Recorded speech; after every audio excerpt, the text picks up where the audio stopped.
नमस्कार। सत्य सनातन संस्कृति में आपका स्वागत है। आज का ग्रंथ है श्री नारायणीयम। चलिए इस ग्रंथ के बारे में कुछ बातें जान लेते हैं।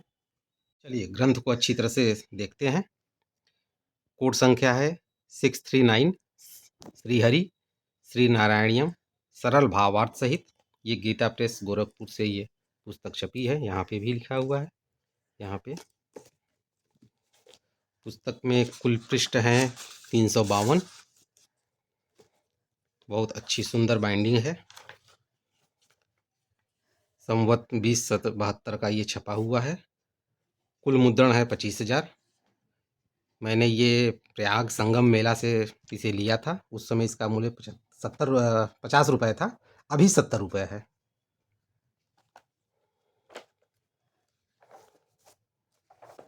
ये बहुत ही अद्भुत और सुंदर पुस्तक है।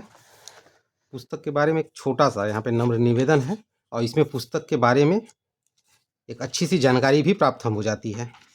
चलिए इसको एक बार जो मुख्य मुख्य बातें हैं जिन्हें मैंने ये नोट करके रखा है उसे एक बार जान लेते हैं। नारायणीयम नामक यह छोटा सा स्तोत्र काव्य केरल प्रदेश निवासी विद्वान भक्त श्री भट्ट नारायण की रचना है। श्री नारायण के ही दूसरे रूप भगवान श्री कृष्ण की इसमें स्तुति की गई है और इसके रचयिता भी नारायण नाम के कवि हैं, इसलिए इसके नारायणीयम नाम से प्रसिद्ध हुई। इसमें श्रीमद् भागवत के प्रायः सारे प्रसंग संक्षेप में वर्णित हैं। इस ग्रंथ में कुल 1036 पद हैं। ग्रंथ 100 दशकों में विभक्त है। इनमें से एक दशक में 9 पद हैं, शेष में कुछ में 10 और कुछ में 11 पद हैं। केरल प्रदेश के लोग विविध लौकिक मनोरथों की सिद्धि के लिए श्री भागवत की तरह ही इसका पारायण किया करते हैं और अभिष्ट लाभ करते हैं। मुख्य बातें आपको बता रहा हूँ। ग्रंथकार का जन्म नीलान नदी के उत्तर तट पर स्थित तिरुनावा नामक क्षेत्र के समवर्ती पेरुमनम ग्राम के मेरुतूर मठ के मातृदत्त नामक ब्राह्मण परिवार के यहाँ हुआ था। उन्होंने अच्युत पिसरोट नामक विद्वान के से व्याकरण शास्त्रों का अध्ययन किया था। कहते हैं एक बार वे वायु रोग से पीड़ित हो गए। कौन? ये ग्रंथकार।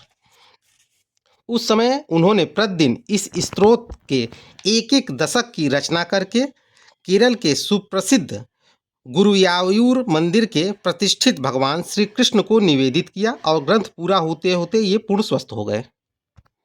इनके लोकोत्तर कवित्व, विद्वत्ता, सचरित्रता एवं स्तोत्र रचना से प्रभावित होकर अम्बलपुर नरेश राजा देवनारायण ने इनका विशेष सम्मान किया और इन्हें अपना सभा पंडित बनाया। इन्हीं महाराज देवनारायण की प्रेरणा से इन्होंने प्रक्रिया सर्वस्व नामक प्रसिद्ध व्याकरण ग्रंथ लिखा है। नारायणीयम के अतिरिक्त इनके द्वारा रचित 17 अन्य ग्रंथों का विवरण मिलता है, जिनके नाम इस प्रकार हैं: मानमेयोदय, प्रक्रिया सर्वस्व, धातु काव्य, अष्टमी चंपू काव्य, कैलाश शैलवर्णा, कौंतेयाष्टक, अहिल्या साप मोच, पुष्पोद्भेद, सुपर्णखा प्रलाप, रामकथा, दूत वाक्य प्रबंधन, नालायनी चरित, मृगमोक्ष प्रबंध, राजसूय प्रबंध, सुभद्रा हरण प्रबंध, स्वाहा सुधाकर और कोटीय विरह। इनका जीवन काल ईस्वी सन 16वीं शताब्दी का उत्तरार्ध माना गया है। ये मेन बातें हैं पुस्तक की। जैसा कि पुस्तक में अभी यहाँ पे बताया गया था कि कुल 12 स्कंद यानी 12 भागों में विभक्त है। बहुत ही अच्छा ये लीला इसमें दिया गया है भगवान कृष्ण जी के बारे में। इस पुस्तक का अवश्य ही एक बार अध्ययन जरूर करना चाहिए। आप अध्ययन करेंगे तब आपको इस पे ये इसमें सुंदर से 4 चित्र भी दिए हैं। भगवान श्री कृष्ण, ध्रुव पर अनुग्रह, प्रहलाद पर कृपा, सुदामा का सत्कार।